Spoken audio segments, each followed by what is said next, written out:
c'est celle-là. Les autres là, les feuilles se ressemblent. Mais ces feuilles-là, ça ne se ressemble pas. Et même quand vous regardez l'église, n'est-ce pas? L'église est comme les feuilles, enfin. L'église est comme... parce que les membres de l'église sont comme les feuilles du figuier. Parce que chacun est spécifique, chacun est particulier, comme le disait Anne. Chacun a un don particulier, chacun a des traits de caractère particuliers. Alors, mais ce qu'il faut qu'on comprenne, c'est que au-delà justement du fait que chacune des feuilles est particulière, toutes ces feuilles-là sont chacune greffées, n'est-ce pas, à un serment, et tous ces serments sont tous sur le même cep. Parce que les feuilles sont différentes les unes des autres, mais toutes ces feuilles sont sur des serments, des branches. Mais toutes ces branches-là aussi se collent à un même tronc. Au-delà des divergences, nous avons, n'est-ce pas, une même source. Les feuilles se seraient dit entre elles, mais nous sommes différentes les unes des autres. Permettez que... Moi, je préfère quitter la branche, je préfère tomber. Mais l'autre aussi peut dire non, tu es différent de moi. Mais en fait, toutes ces feuilles, au-delà de la diversité, n'est-ce pas, du problème de ressemblance, restent toujours sur le même figuier.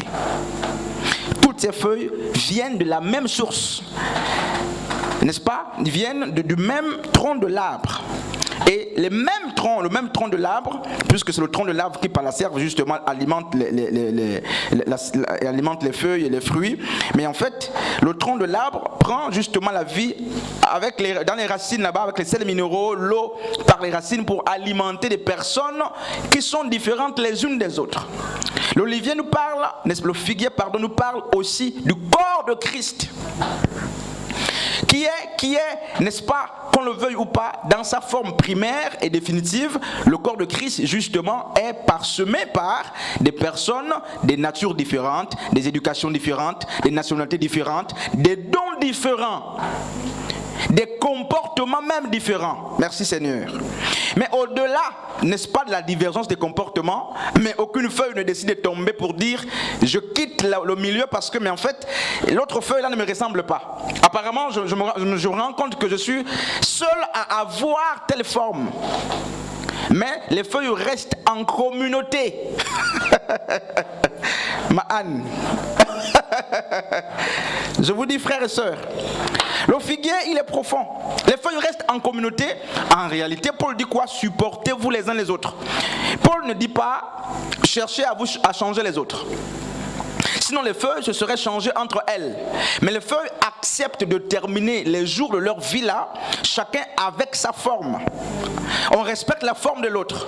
Parce que cette forme, parfois, ne vient pas de la feuille elle-même.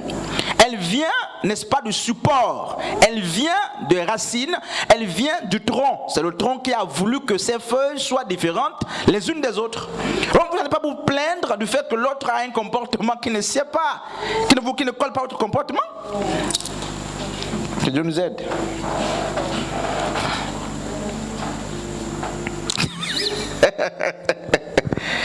Comment les arbres nous enseignent comme ça? Maman Ashley, j'aime le figuier, hein? J'aime le figuier. Comment? On va prendre l'image. Je crois que jeudi prochain, certainement, on va envoyer un projecteur ici, on va travailler avec les images. Le message du figuier, c'est un message de l'union, pas forcément, de l'union, de communion fraternelle. Et le figuier enseigne que la communion fraternelle ne cherche pas à modeler les gens à la manière qu'on veut qu'ils soient. La communion fraternelle a aussi un principe très important qu'on néglige, c'est la capacité d'accepter autrui tel qu'il est. Parce que tu es différent de l'autre, l'autre est différent de toi. Qui doit être accusé? Et dans ça, si vous voulez accuser, il faut parfois accuser l'arbre. Le tronc de l'arbre, c'est lui l'auteur de ces divergences. C'est lui l'auteur de ces dons-là quand on a lu dans 1 Corinthiens chapitre 12. C'est le même esprit qui opère, mais à des manières différentes. Et nous sommes dans la même congrégation religieuse ou communauté religieuse, mais chacun a une particularité dans le plan spirituel. Chacun a sa taille et sa forme. Chaque foi a sa taille et sa forme. Elle ne doit pas minimiser l'autre et l'autre ne doit pas la piétiner non plus. Et lorsqu'on prend même sur le plan de l'éducation, chacun sort d'un milieu bien spécifique et nous tous, nous sommes là en Christ. Mais il y a une chose qu'il faut comprendre, c'est qu'en Christ, Dieu ne tue pas le vieil homme. Dieu crucifie le vieil homme et le met à la croix. Et le mot crucifixion n'est pas synonyme de tuer. Crucifier, c'est clouer à la croix. Et on peut vous crucifier, si vous êtes fort, vous pouvez résister sans mourir. Et le vieil homme ne meurt pas. Il ressuscite à tout moment. En fait, il bouge à la croix. Il ne meurt pas, vous pouvez le prendre quand vous voulez, et chacun sait qu'il parfois il prend. Vous pouvez le prendre quand vous voulez, vous pouvez le rendre à la croix quand vous voudrez, quand vous voulez. Voyez? Et donc, frères et sœurs, le figure nous enseigne quoi? La divergence, n'est-ce pas? La capacité ou les formes diverses, n'est-ce pas? De l'union de l'humilité, de l'union de la communion. J'ai écouté un pasteur qui est beaucoup suivi qui disait la communion exige que les gens soient pareils. Non, c'est faux complètement parce que les gens ne seront jamais pareils. La communion exige qu'on se supporte les uns les autres, qu'on apprenne à se supporter. Parce que en fait, toi qui as du mal parfois à supporter, tu oublies qu'on te supporte aussi. Quelque part, on te supporte.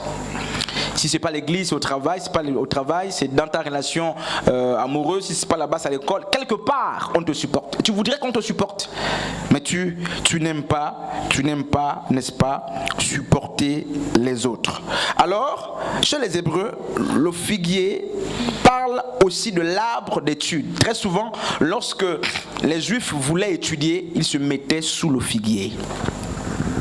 Mais en fait, une église qui n'a pas la connaissance, n'est-ce pas, de la profondeur du figuier, c'est une église qui n'a pas, n'est-ce pas, la connaissance des choses de Dieu.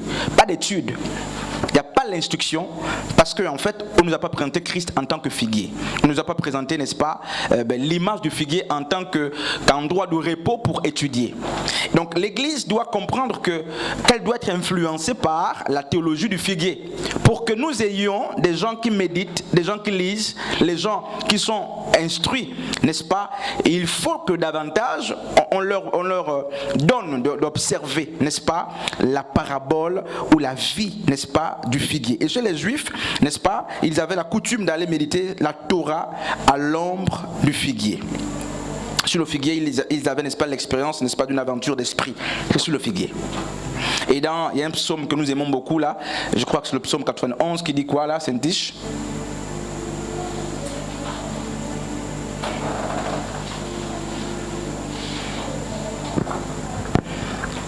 Nathanaël était sur le figuier, caché. Et on ne le voyait presque pas. C'est difficile de voir ceux qui sont sur le figuier. Parce que l'ombrage du figuier cache ceux qui sont sous, n'est-ce pas, ses ailes. Vous voyez? Et tout dépend justement de là où vous cachez. On n'est même pas encore entré dans les fruits de l'esprit. On dit que ceux qui étaient sous le figuier n'étaient pas visibles. C'était pas facile de les voir. Ni les sorciers, ni les passants. C'était très difficile de les voir. Alors, ceux qui sont malades, c'est pas malades naturellement, ceux qui à tout moment sont attaqués par les esprits, vus par les esprits, demandez-leur s'ils sont sous le figuier. Parce que sous le figuier, on ne vous voit pas. C'est lui qui demeure à l'abri du très haut repose, à l'homme de Tout-Puissant. Frère, le figuier, je vais vraiment passer, c'est pas le figuier l'objet de l'enseignement, c'est les fruits de l'esprit, mais on passe. Alors, le figuier donne ce qu'on appelle les figues. Et les figues, c'est quoi? Qu'est-ce qu'on fait avec les figues? Quelqu'un peut nous aider très vite? Les figues. Les figues. Les figues.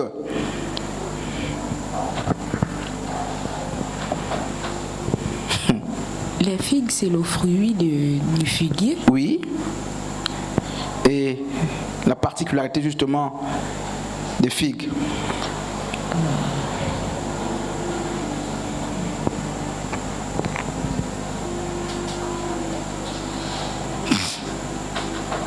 Quelqu'un pour nous aider là? Alors, pour la petite histoire, la figue est considérée à l'heure actuelle comme, n'est-ce pas, le fruit le plus ancien de l'histoire. c'est pour mémoire. Et en ce qui concerne les fruits domestiques, c'est, n'est-ce pas, la figue qui fait partie, n'est-ce pas, les fruits les plus anciens, les fruits domestiques, donc les fruits qu'on gardait à la maison. Elle était recommandée, n'est-ce pas, aux athlètes. Je vais vraiment donner cette partie-là, par sa valeur énergétique, parce que c'est une nourriture pour les athlètes par excellence. Selon Platon, pourvu des vitamines A et B, ce fruit protège efficacement les vaisseaux sanguins ainsi que les voies respiratoires. La figue offre tonicité et énergie à votre corps, permettant aux malades en convalescence de retrouver, n'est-ce pas, leur force physique. La figue était aussi très importante pour la cicatrisation. Merci Père. Ceux qui sont blessés émotionnellement et qui n'arrivent pas à pardonner, c'est des problèmes de figue.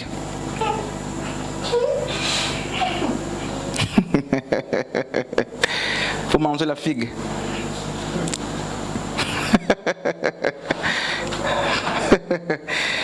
On dit la figue est très importante pour la cicatrisation, n'est-ce pas? Parce qu'elle a une bonne partie de la vitamine C qui permet à ce fruit d'être, n'est-ce pas, et très important, tout en étant un remède naturel contre le vieillissement. Dieu ne nous appelle pas à vieillir spirituellement, mais à croître et à grandir spirituellement. Il faut manger les figues. Et on va voir ça, en fait, plus loin avant de finir. Voyez, lorsque les gens vieillissent dans la foi, c'est un problème de figues. Parce que les figues luttent contre la vieillesse de la foi. Lorsque les gens ont été blessés, qu'ils ont du mal à pardonner, c'est un problème de figue. Il faut consommer, n'est-ce pas, la figue spirituelle. On a, n'est-ce pas, plus de 2,3 grammes, n'est-ce pas, de fibres, et qui joue un rôle très majeur sur le transit intestinal, mais pour faciliter la digestion. Pourquoi ça, la digestion? Voilà. D'une manière littérale, c'est quoi? Voilà, la digestion. Je voudrais qu'on voit les choses sur le plan spirituel. Alors, Juge chapitre 9, à partir du verset 1er. C'est là qu'on va bien commencer, peut-être bien terminer aussi.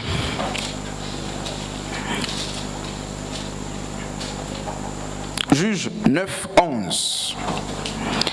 Mais le figuier leur répondit: renoncerai-je à ma douceur et à mon excellent fruit pour aller planer sur les arbres? Tout le monde est là. Juge. Juge 9, le verset 11. Donc on a les arbres qui parlent. Vous pouvez repartir au verset 1er même. Il y a plusieurs arbres qui parlent. Alors, maman, je peux lire?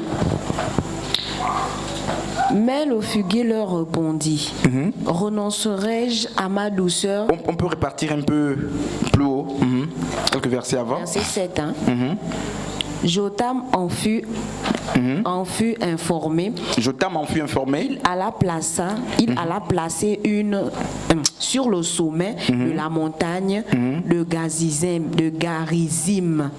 Et voici ce qu'il leur cria alors à haute voix: écoutez-moi, habitants de Shissem, et que Dieu vous écoute. Les arbres partirent pour aller oindre. Les arbres partirent pour aller oindre un roi. Pour aller, on dit les arbres partirent pour aller oindre un roi. C'est quelle figure de style? La personnification. Les arbres sont partis pour aller oindre un roi. Les bois, les arbres sont partis pour aller oindre un roi. Oui? On peut continuer? Pour aller oindre un roi et le mettre à leur tête. Ils dirent à l'olivier. Les arbres vont commencer à parler entre eux.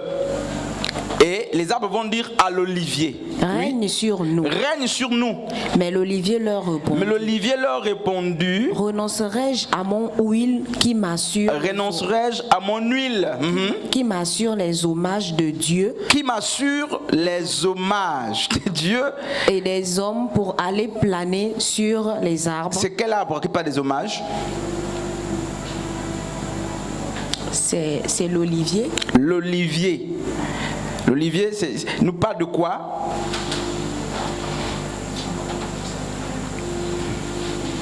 Il faut qu'on comprenne les Écritures, vraiment. L'olivier dit, je ne peux pas renoncer à mon huile. Parce que l'huile attire les hommages. Mais on n'est pas sur l'olivier aujourd'hui. Oui, vas-y, maman Ashley.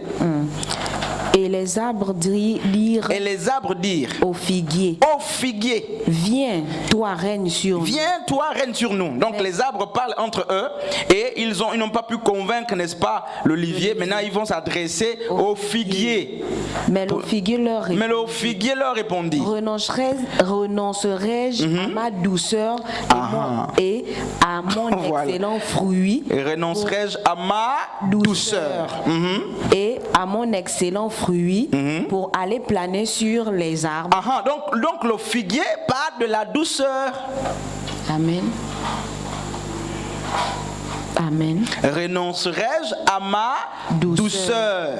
Il y a un autre arbre là qu'on va voir vite. Oui, maman Ashley. Et les arbres dirent à la vigne, Et les arbres dirent maintenant à la vigne. viens, toi règne sur nous. Viens, toi, règne sur nous. Mais la vigne leur répondit, renoncerai-je à mon vin qui réjouit Dieu Donc la et joie. les hommes? Donc la vigne nous parle de la joie. On verra ça prochainement. Mais nous sommes sur le figuier. Donc on a vu que l'olive nous parle de l'onction, nous parle de l'huile des hommages. Amen. Le figuier nous parle de la douceur, n'est-ce pas? Et la vigne nous parle de la joie ou du vin. Nous sommes dans Galates chapitre 2 et 5 à partir du verset 22. Mais le fruit de l'esprit, c'est l'amour, la joie, la paix, la patience, la bonté, la bénignité, la fidélité, la douceur, Amen. la tempérance. Donc la douceur ici, c'est le fruit de l'esprit qu'on trouve, n'est-ce pas, sur le figuier. Amen. Emma Anne. Donc le jour que Christ est parti vers le figuier qui n'avait pas produit, il allait chercher la douceur. Parce que la douceur est un trait de caractère à part entière qu'on trouve chez le figuier. Donc le fruit qu'il voulait manger là, c'était pas la joie, c'était pas la paix, la tempérance. Il s'est adressé au figuier pour voir la douceur et l'humilité. Amen. Parce que le figuier nous parle de l'humilité et de la douceur. Et quand il arrive, il ne trouve pas justement la douceur et l'humilité. Et c'est comme ça justement qu'il va, n'est-ce pas, il va maudire le figuier. Je vais lire un texte dans Matthieu chapitre 11 à partir du verset 28. Yeshua, n'est-ce pas, le figuier, symbole de la douceur, nous parle de Jésus-Christ, notre Seigneur. Et voici ce qu'il dit: venez à moi, vous tous qui êtes fatigués et chargés, et je vous donnerai du repos. Prenez mon joug sur vous et recevez mes instructions, car je suis doux et humble de cœur, et vous trouverez du repos pour vos âmes. Car mon joug est doux et mon fardeau est léger. Donc, frères et sœurs, le figuier, c'est l'arbre, n'est-ce pas, qui parle, n'est-ce pas, qui porte les figues, et la figue, n'est-ce pas, nous parle de la douceur. Maintenant, j'aimerais interroger la douceur même, parce que ça parle non seulement de la douceur, mais à chaque fois qu'on parle de la douceur, on colle à la douceur, n'est-ce pas, l'humilité. C'est des attitudes qui vont ensemble. La douceur, c'est quoi, sœur Edna?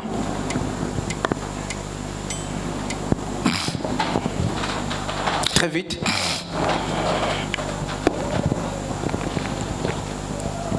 Parce que l'humilité et la douceur vont ensemble et font de nous des serviteurs de Dieu et non des personnes servies. N'est-ce pas? C'est à cause de l'humilité et la douceur qu'on refuse, n'est-ce pas, d'être servi, mais qu'on se met à servir. Et dans Galates 1, il dit: frères, si un homme vient à être surpris en quelque faute, vous qui êtes spirituels, regardez ce qui est écrit, vous qui êtes spirituels, redressez-le avec esprit de douceur. Prends garde à toi-même de peur que tu ne sois aussi tenté. La douceur manque. Parce qu'on dit l'attitude qu'il faut adopter lorsqu'on approche quelqu'un qui a chuté, mais c'est en fait, c'est de reprendre, mais avec douceur. Alors la douceur, c'est quoi? Moi, je peux définir la douceur comme le fait de savoir comprendre. Savoir comprendre. Sœur Marie, la douceur.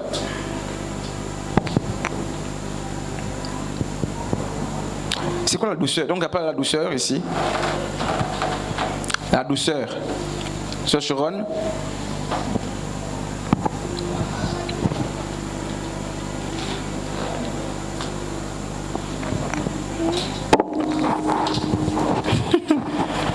la douceur. Sœur Saint-Tiche.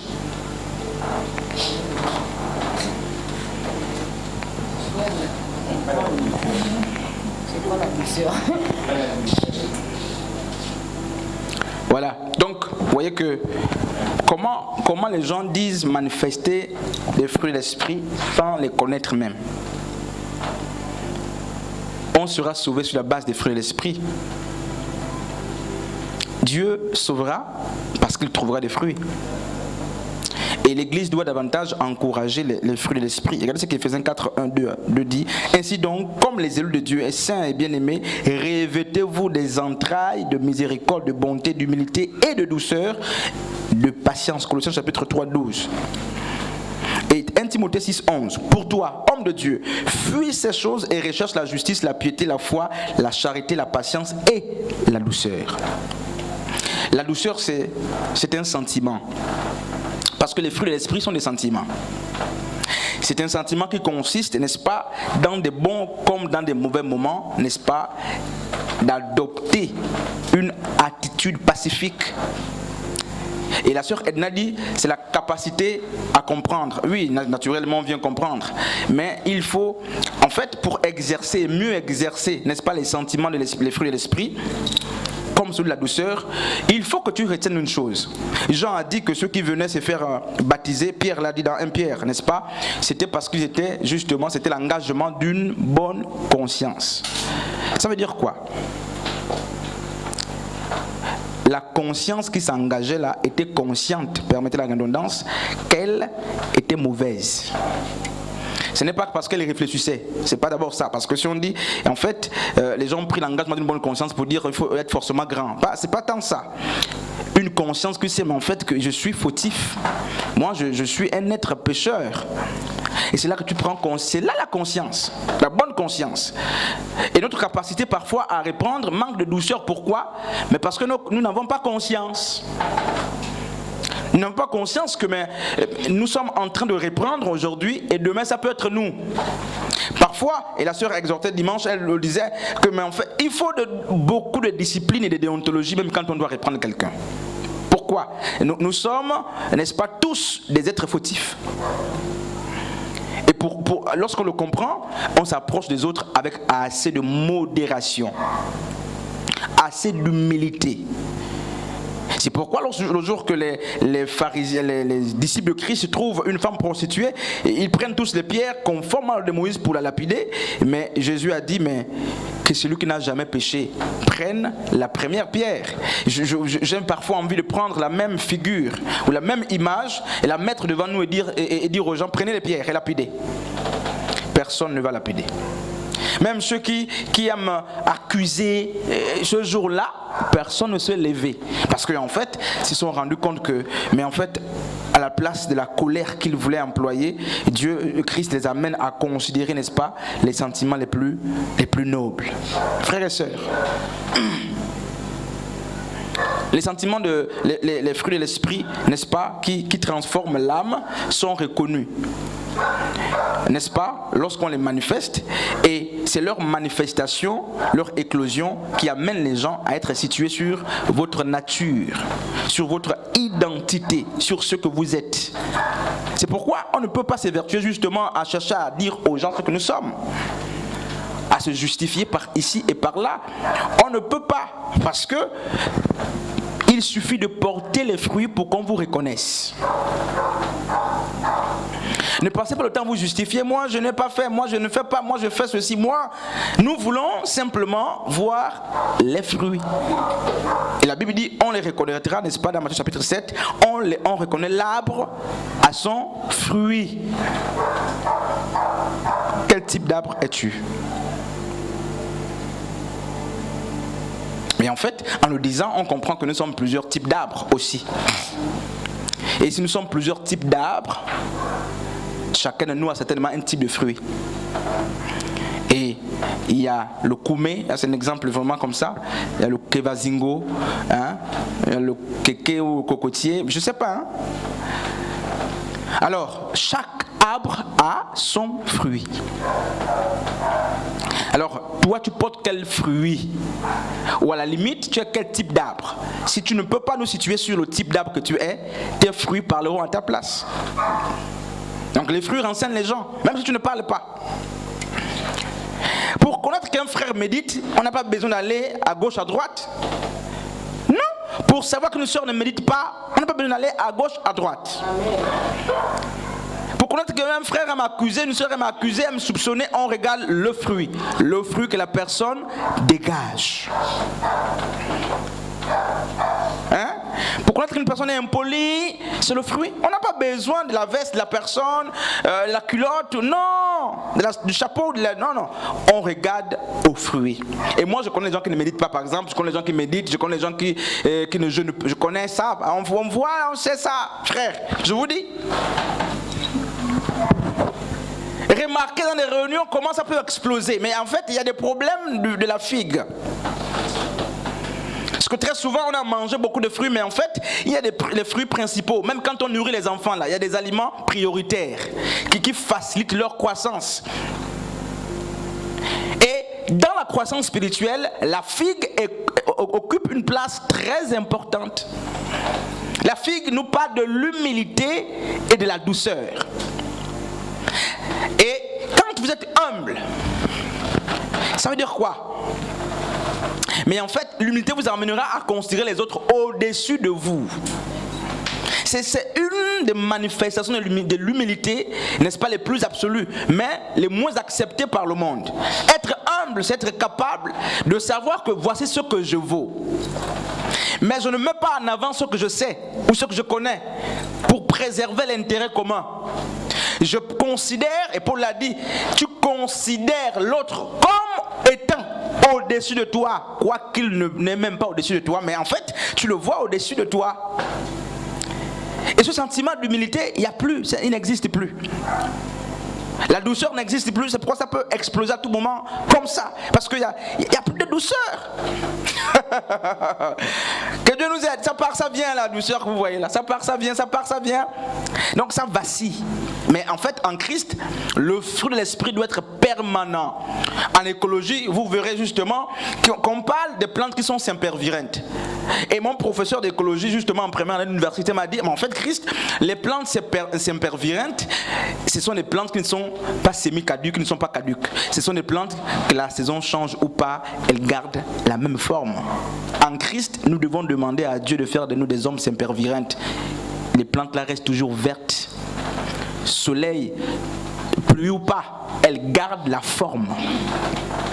Et on dit que si nous sommes en Christ, nous sommes comme ces plantes plantées, n'est-ce pas, placées près de courants d'eau, n'est-ce pas, qui donnent leurs fruits en chaque saison. On dit le feuillage ne se flétrit jamais. Vous voyez ce que la Bible dit?